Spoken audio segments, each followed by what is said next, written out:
पिछले क्लास में हम लोग ह्यूमन हार्ट के बारे में पढ़ चुके थे, है ना। वो किस प्रकार से हमारे बॉडी में फंक्शन परफॉर्म करता है, किस प्रकार से वो ब्लड को धक्का मारता है ना। ये सब कुछ हम लोग जान चुके थे। बस उसका छोटा सा हम लोग एक साथ से क्विक रिवीजन कर लेते हैं। उसके बाद फिर हम लोग आज अपना एक लिम्फेटिक सिस्टम पढ़ेंगे, जो कि मेनली एनसीईआरटी में लिम्फ दिया हुआ है। एक छोटा सा टॉपिक है केवल, है ना, 3-4 लाइन का है लगभग, वो हम लोग देख लेंगे। पहले हम लोग जान लेते हैं थोड़ा सा अपना। देखो यहाँ पे सबसे पहला हमारे पास क्या था, एल्वियोली था। याद करो तो एल्वियोली हमारे पास क्या था, एक बलून लाइक स्ट्रक्चर था। इससे हमारा क्या जुड़ा हुआ था, वेसल्स जुड़ा हुआ था, है ना। चलो मान लो ये हमारे पास ये वेसल्स जुड़ा हुआ है, और इसमें ब्लड है हमारा। ब्लड में हमारे पास, ब्लड में क्या है, red blood cell, white blood cell, platelet सब कुछ है ना। वो सस्पेंडेड है, घूम रहा है, फिर रहा है अपना वो। इसमें हमारे पास है अभी O2, तो ये ब्लड कौन सा कहलाएगा, ऑक्सीजनेटेड ब्लड। याद आ गया। चलो ये जा रहा था, हर एक सेल तक जा रहा था, लेकिन बीच में आ गया हार्ट आ गया। कहा तुमको आगे नहीं बढ़ने देंगे, मेरे ऊपर से होके गुजरना पड़ेगा। तो क्या करेगा ये आया हार्ट में, ये कहां से, याद करो, कहां से एंटर करेगा, पल्मोनरी वेन से। तो ये आया और हार्ट के अंदर एंटर कर गया, कहां से, पल्मोनरी वेन से। याद करो ये वाला डायग्राम इधर से, पल्मोनरी वेन से हार्ट के अंदर एंटर कर गया। एंटर करने के बाद याद करो ये अरोटा के थ्रू हर एक सेल तक जाता था क्या, याद आ गया होगा कुछ, कोई दिक्कत नहीं। तो यहाँ पे जो ये अरोटा है ना, ये हमारा आर्टरीज है। क्या ये हमारा आर्टरीज है। याद करो 3 प्रकार का हम लोग पढ़े थे, आर्टरीज, वेन और कैपिलरीज, है ना। तो ये हमारा अरोटा क्या है, आर्टरीज है। तो अब जरा बताओ कि हार्ट से सेल तक ब्लड पहुंचाने का काम कौन कर रहा है, आर्टरीज कर रहा है। कोई दिक्कत नहीं। अब तो आर्टरीज का फंक्शन क्या है, हार्ट से सेल तक ब्लड को पहुंचाना, ये काम है किसका, आर्टरीज का। ठीक है, आर्टरीज में भी वो कौन, अरोटा। कोई दिक्कत नहीं, बात समझ में आ गया। उसके बाद फिर हम लोग पढ़े थे क्या, उधर से हमारा आता है कौन, एक वेन क्या करता है, कार्बन डाइऑक्साइड लेके आता है, यानी कि डीऑक्सीजनेटेड ब्लड लेके आता है। तो मान लो यहाँ पे हमारे पास है ये एक सेल, तो इससे कनेक्टेड रहेगा हमारा क्या, हालांकि ये भी सेल है, अरोटा जाएगा, इसको अपना ऑक्सीजन दे देगा। और ये सेल है, और ये हमारा वेन है। क्या ये हमारा वेन है, और इसमें इस ब्लड में हमारा क्या मिला हुआ है, CO2 मिला हुआ है। कोई दिक्कत नहीं, पास समझ में आ रहा है। और CO2 है, ये लेके आ रहा था, फिर से बीच में पड़ गया हार्ट, फिर से बीच में पड़ गया हार्ट, पड़ गया ये। तो हार्ट में आया है अंदर। हार्ट में कहाँ से आएगा जरा बताओ अब, वेना कावा, अपर बॉडी से भी आ सकता है, लोअर बॉडी से भी आ सकता है, ठीक ना। और ये आएगा, आने के बाद ये दोबारा याद करो पल्मोनरी आर्टरीज के थ्रू, पल्मोनरी आर्टरीज के थ्रू ये चला जाएगा कहाँ पे, वही बलून लाइक स्ट्रक्चर जो कि एल्वियोली था हमारा। याद आ गया, कोई दिक्कत नहीं। तो एल्वियोली से हमारा जाता था हार्ट में, हार्ट से फिर अरोटा से होकर सेल में, फिर सेल से वेन क्या करता था, ये हमारा कार्बन डाइऑक्साइड यानी कि डीऑक्सीजनेटेड ब्लड लेकर आता था, है ना। फिर हार्ट में जाता था, हार्ट के बाद से फिर वो पल्मोनरी आर्टरीज के द्वारा एल्वियोली यानी कि बैलून लाइक स्ट्रक्चर में पहुंचाता था। तो ये था हमारा यहाँ पे फंक्शन आर्टरीज का, और ये था फंक्शन यहाँ पे हमारा वेन्स का। कोई दिक्कत नहीं। तो अब यदि कोई पूछ दे कि आर्टरीज का फंक्शन क्या है, वेन्स का फंक्शन क्या है, तो क्या बताओगे, आर्टरीज का फंक्शन ये है कि ये ऑक्सीजनेटेड ब्लड को हार्ट से हर एक सेल तक पहुंचाता है। और वेन का काम क्या है, ये डीऑक्सीजनेटेड ब्लड को सेल से लेकर हार्ट यानी कि हार्ट, फिर हार्ट के द्वारा एल्वियोली तक पहुंचाता है। कोई दिक्कत नहीं, बात समझ में आ गया। मतलब कि ये हार्ट टू सेल और ये सेल टू हार्ट, बस फर्क क्या है, ये ऑक्सीजनेटेड रहता था, ये डीऑक्सीजनेटेड रहेगा। कोई दिक्कत नहीं, बाकी सब चीज़ तो सेम है, कोई दिक्कत नहीं था अब इसमें। चलो आज हम लोग अपना जो मेन टॉपिक है हमारा लिम्फेटिक सिस्टम, उसको पढ़ेंगे।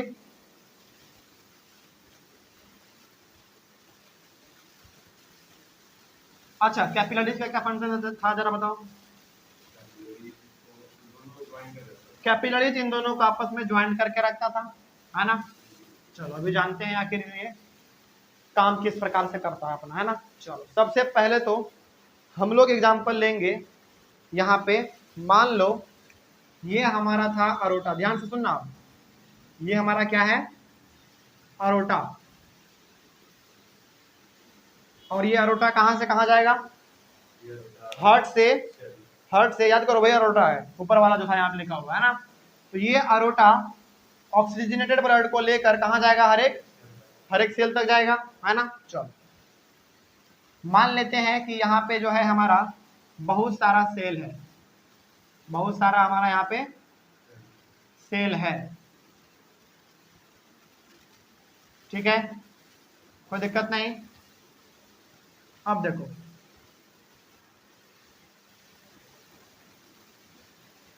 ये अरोटा ऑक्सीजनेटेड ब्लड को यानी कि O2 को लेकर हर एक सेल तक गया और हर एक सेल तक जाकर उसको पहुंचा दिया। और ये अब यहाँ पे ये सारे के सारे सेल आपस में जो कनेक्टेड रहेंगे वो अरोटा से कनेक्टेड नहीं रहेंगे, अरोटा का काम यहीं तक था। अब ये आपस में कनेक्टेड रहेंगे किससे, कैपिलरीज से।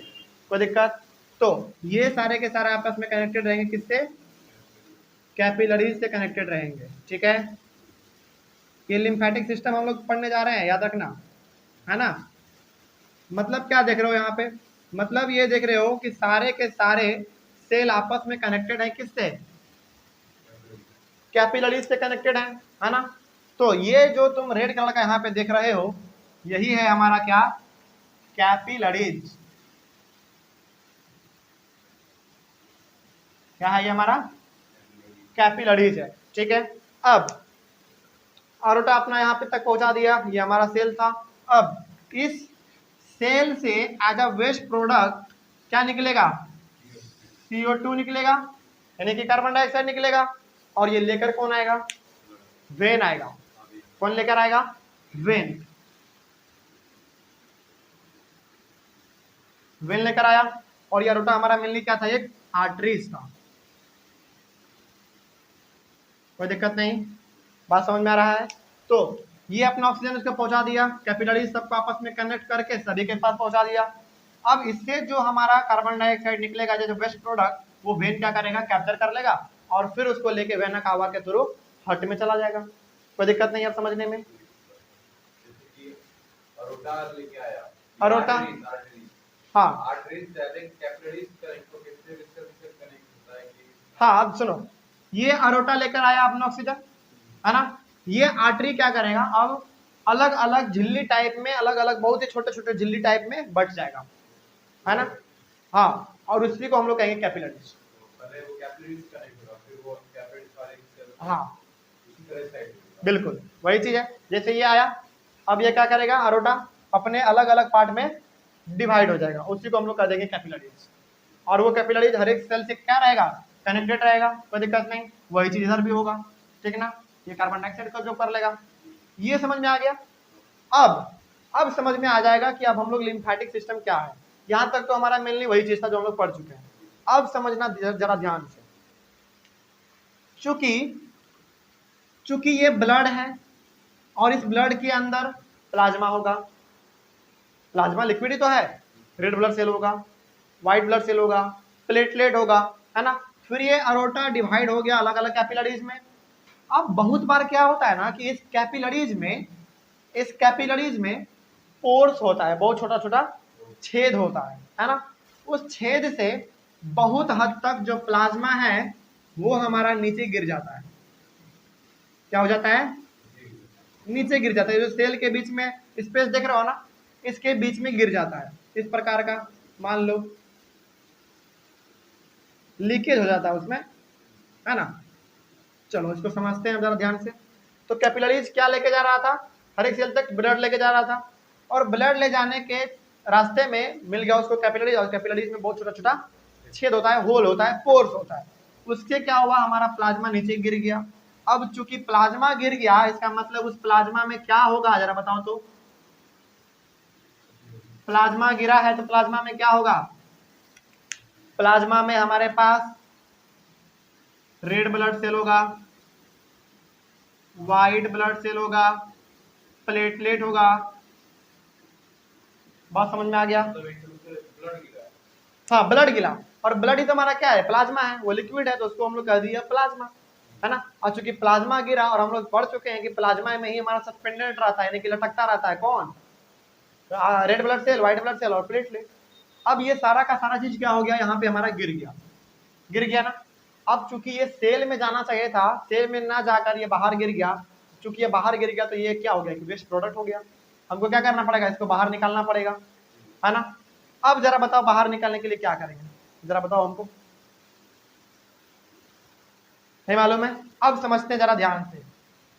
यहाँ पे जो कैपिलरी से नीचे गिरा है उसको हम लोग नाम दे दिए क्या, प्लाज्मा, है ना। अब जरा ध्यान से समझना, ये जो नीचे गिरा है उसी को हम लोग कहते हैं लिम्फ। क्या कहते हैं, उसी को लिम्फ कहते हैं। अब समझ में आ गया होगा। और लिम्फ का दूसरा नाम है टिश्यू फ्लूइड। कोई दिक्कत नहीं, बात समझ में आ गया।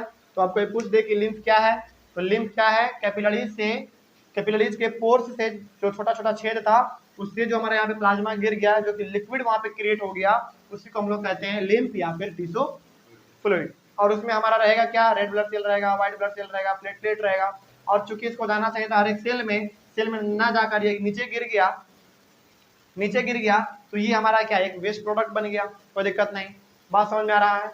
अब इस लिम्फ का एक खासियत ये है ना कि इसका जो है ये प्लाज्मा के जैसा ही सिमिलर होता है, यानी कि प्लाज्मा के जैसा है ये, है ना, सिमिलर टू प्लाज्मा। ये लिम्फ जो है हमारा प्लाज्मा के जैसा ही हमारा होता है,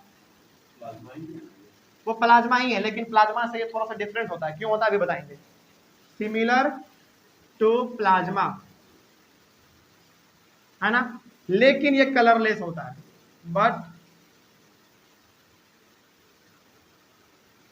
बट कलरलेस। तीसरा, लेस प्रोटीन। अब समझते हैं ये कि आखिर लिम्फ होता क्या है। देखो, चूंकि हमारे पास अरोटा से ब्लड जा रहा था, तो ब्लड में हमारे पास क्या था, रेड ब्लड सेल था, व्हाइट ब्लड सेल था, प्लेटलेट था, उसका कलर भी रेड था, है ना। लेकिन जब ये नीचे गिर जाता है ना कैपिलरी से, तो उसका ना कलर ही चेंज हो जाता है, वो कलरलेस हो जाता है, यानी कि व्हाइट हो जाता है। ठीक है, व्हाइट। अब की देखो, चूंकि ये वेस्ट प्रोडक्ट है और हमारा सेल वेस्ट प्रोडक्ट किसको हमेशा वेस्ट प्रोडक्ट मानेगा, जो कि फालतू चीज हो, जैसे हम लोग एक्सक्रेटरी सिस्टम में पढ़ेंगे कि वाटर जो हमारे बॉडी में, जो कि याद करो डाइजेस्टिव सिस्टम जब हम लोग पढ़े थे ह्यूमन बींग्स का, तो लार्ज इंटेस्टाइन क्या कहता, विली, वहाँ का विली उसको एब्जॉर्ब किया था वाटर को, और वो वाटर हमारा क्या था, वेस्ट प्रोडक्ट है, उसको बाहर निकालेंगे हम लोग। क्या कभी भी बॉडी आपका वैल्यूएबल चीज को बाहर निकलने देगा क्या, नहीं निकलने देगा। वो एक एक चीज का हिसाब रखता है, यदि वो वैल्यूएबल है आपके बॉडी के लिए तो जरा सा भी बाहर नहीं निकलने देगा। तो इस प्रकार से हम लोग कह सकते हैं कि ये जो हमारा लिम्फ होता है ना, वो एक वेस्ट प्रोडक्ट होता है, जो कि हमारे रेड ब्लड यानी कि ये जो ब्लड है उसमें रहता है। बात समझ में आ रहा है। तो यहाँ पे जो ब्लड था हमारा अरोटा में, उसमें हमारा लिम्फ के रूप में आप कह सकते हैं कि एक वेस्ट प्रोडक्ट है, जो कि कैपिलरीज में पोर्स होता है उससे नीचे वो गिर जाता है। उसका विशेषता है क्या, उस लिम्फ का विशेषता है, देखने में लगता है प्लाज्मा के जैसा ही, लिक्विड, लेकिन वो कलरलेस होता है, व्हाइट होता है। ठीक ना, उसमें प्रोटीन जो है वो कम रहता है। कम क्यों प्रोटीन रहेगा, यदि ज्यादा प्रोटीन रहता और वो बाहर निकल जाता तो फिर हमारे बॉडी को मिलता क्या, इसीलिए इसमें जो है ना लेस प्रोटीन होता है। बात समझ में आ गया, कोई दिक्कत नहीं है। अब आगे, ये प्रोटीन हमारा द्वारा वेस्ट प्रोडक्ट के रूप में हमारा एक्सक्रीटरी सिस्टम में हम लोग उसको पढ़ेंगे, उसमें वो लोग जान लेंगे। ठीक ना, तो ये हमारा क्या हो गया, एक पूरा का पूरा वेस्ट प्रोडक्ट हो गया, क्योंकि बाहर तो इसको निकालना जरूरी है, वेस्ट प्रोडक्ट है तो बाहर निकालेगा। अब जरा देखो ध्यान से, ये जितना भी लिम्फ था, जितना भी टिश्यू फ्लूइड था, अब ये आपस में कनेक्टेड रहेंगे एक कैपिलरीज से। देखो यहाँ पे ये सारे के सारे अब आपस में कनेक्टेड रहेंगे, देख लो, दिख रहा है, ये क्या है, आपस में कनेक्टेड है ना, देख लो, कोई दिक्कत नहीं। तो इस कनेक्टेड वाले पाथ को हम लोग कहते हैं लिम्फेटिक कैपिलरीज, लिम्फेटिक कैपिलरीज। अब जरा बताओ, क्या लिम्फेटिक कैपिलरीज कंफ्यूजन जो था वो दूर हो गया। लिम्फेटिक कैपिलरीज हमारा मेनली क्या है, वो जो टिश्यू फ्लूइड जो लिम्फ गिरा हुआ है वो सारा का सारा आपस में क्या रहता है, एक झिल्ली से कनेक्टेड रहता है। उसी झिल्ली को हम लोग क्या कहते हैं, लिम्फ कैपिलरीज। ठीक है, नहीं समझ में आ रहा है? ये जो लिक्विड है वो मतलब फ्री रहता है, वो लिक्विड है तो फ्री रहता है, लेकिन वो भी एक झिल्ली से कनेक्टेड है। झिल्ली के अंदर रहता है वो। नहीं कनेक्टेड रहता है। जैसे हमारा यहाँ पे सेल हर एक कैपिलरीज से कनेक्टेड था ना, देख लो, उसी प्रकार से ये एक लिक्विड है और जो कि आपस में सभी कैपिलरीज से कनेक्टेड है, उसको हम लोग कह देते हैं लिम्फेटिक कैपिलरीज। लिम्फेटिक कैपिलरीज क्यों कहेंगे, क्योंकि हमारा लिम्फ था और लिम्फ से आपस में सब जुड़े हुए हैं, तो उसको हम लोग कह देंगे लिम्फेटिक कैपिलरीज। ठीक है, अब एक बार इसको पूरा समझ लेते हैं, तब समझ में आ जाएगा अच्छे तरीके से। अरोटा था यहाँ पे हमारे पास, अरोटा हमारा अलग अलग ब्रांच में डिवाइड हो गया, जिसको हम लोग कह दिया कैपिलरीज। और ये कैपिलरीज क्या है, हर एक सेल से कनेक्टेड है ना। अब इसी कैपिलरीज में बहुत बार ऐसा होता है कि छेद रहता है, छोटा छोटा पोर्स रहता है। उस पोर्स से हमारा नीचे कुछ वैल्यूएबल सब्सटेंस गिर जाता है, जिसको कि हम लोग नाम दे दिए क्या, प्लाज्मा, या फिर सॉरी प्लाज्मा ही गिरता है ना, उसका नाम हम लोग दे दिए लिम्फ या फिर टिश्यू फ्लूइड, कोई दिक्कत नहीं। अब उस टिश्यू फ्लूइड का खासियत क्या है कि वो प्लाज्मा जैसा सिमिलर लगता है देखने में, लेकिन कलरलेस होता है, उसको कोई भी कलर नहीं होता है। और उस वो जो है ना प्रोटीन को बहुत ही कम कंटेंट किया रहता है, यानी कि उसमें प्रोटीन बहुत ही कम रहता है। तो यहाँ पे गिरा है वो प्रोटीन बहुत ही कम है उसमें, कोई दिक्कत नहीं। अब जो चीज यहाँ पे गिरा है, जो कि टिश्यू फ्लूइड गिरा हुआ है, वो सारा का सारा एक अलग झिल्ली से, एक अलग कैपिलरी से कनेक्टेड है, उसको हम लोग कहेंगे लिम्फेटिक कैपिलरीज। ठीक है, कोई दिक्कत नहीं। अब चूंकि ये लिम्फेटिक कैपिलरीज है और सारे के सारे आपस में कनेक्टेड हैं, तो इसको बाहर भी निकालना पड़ेगा, क्योंकि हमारे लिए क्या है, वेस्ट प्रोडक्ट है, इसको बाहर निकालना पड़ेगा। अब जाकर ये सारा का सारा लिम्फेटिक कैपिलरीज आपस में एक साथ जुड़ जाएंगे, आपस में कनेक्टेड होकर एक साथ जुड़ जाएंगे, और लास्टली जाके ये वेन में आपस में मिल जाएंगे। कोई दिक्कत नहीं, बात समझ में आ गया? तो लास्टली हमारा क्या है, ये लिम्फेटिक कैपिलरीज जो है वो लास्टली बहुत सारा लिम्फेटिक कैपिलरीज मिलके एक अलग कॉमन रास्ता बना देता है, जो कि जाके लास्टली वेन्स में जाके मिल जाता है, CO2 के साथ घुल के, फिर हमारे हार्ट में, फिर हार्ट से आगे हम लोग एक्सक्रीटरी में पढ़ेंगे इसको। समझ में आ गया?